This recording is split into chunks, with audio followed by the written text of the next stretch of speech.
എറണാകുളം അങ്കമാലി അതിരൂപതയ്ക്ക് വത്തിക്കാന്റെ അന്ത്യശാസനം. ഏകീകൃത കുർബാനയിൽ മാർപ്പാപ്പയുടെ ഉത്തരവ് അനുസരിക്കാത്തവർക്ക് സഭയിൽ നിന്ന് പുറത്തു പോകാമെന്ന് മാർപ്പാപ്പയുടെ പ്രതിനിധി ആർച്ച് ബിഷപ്പ് സിറിൽ വാസിൽ മുന്നറിയിപ്പ് നൽകി.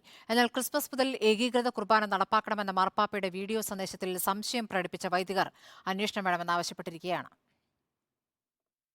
ഏകീകൃത കുർബാന തർക്കത്തിൽ ഇന്നലെ കൊച്ചിയിലെത്തിയ മാർപ്പാപ്പയുടെ പ്രതിനിധി ആർച്ച് ബിഷപ്പ് സിറിൽ വാസ് വ്യക്തമായ സന്ദേശമാണ് വിമത വിഭാഗത്തിന് നൽകിയിരിക്കുന്നത്. എറണാകുളം അങ്കമാലി അതിരൂപതയ്ക്ക് കത്തോലിക്ക സഭയിൽ തുടരണമെങ്കിൽ പൂർണ്ണമായി മാർപ്പാപ്പയുടെ ഉത്തരവ് അനുസരിക്കേണ്ടി വരും. കത്തോലിക്ക സഭയിൽ മാർപ്പാപ്പയുടെ വാക്കുകൾ അന്തിമമാണെന്നിരിക്കെ അതിനെ വെല്ലുവിളിച്ച് തുടരാണ് നടപടിയെങ്കിൽ എറണാകുളം അങ്കമാലി അതിരൂപതയ്ക്ക് വലിയ വില നൽകേണ്ടി വരും.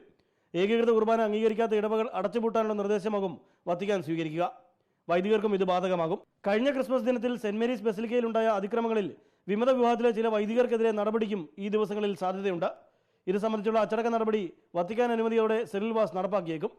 എന്നാൽ മാർപ്പാപ്പ അയച്ച വീഡിയോ സന്ദേശത്തിൽ അന്വേഷണം വേണമെന്ന നിലപാടുമായി എറണാകുളം അതിരൂപതയിലെ വൈദികർ രംഗത്തെത്തി. വസ്തുതകൾക്ക് നിരക്കാത്ത കാര്യങ്ങളാണ് വീഡിയോ സന്ദേശത്തിൽ ഉണ്ടായിട്ടുള്ളതെന്നും വൈദികർ നിലപാടെടുക്കുന്നു.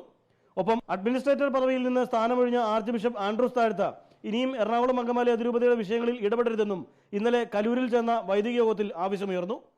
സഭാ പ്രസിദ്ധീകരണമായ സത്യദീപം വാരികയുടെ മുഖപ്രസംഗത്തിലും വിമത വിഭാഗം സമാന വിഷയങ്ങൾ ഉയർത്തുന്നുണ്ട്. വിമത വിഭാഗം നിലപാടുകളിൽ ഉറച്ചു നിന്നാൽ ക്രിസ്മസ് നാളുകൾക്ക് ശേഷമുള്ള ദിനങ്ങൾ സംഘർഷപൂരിതമാകും. Reporter Alvin Thomas, in reporter, Kochi.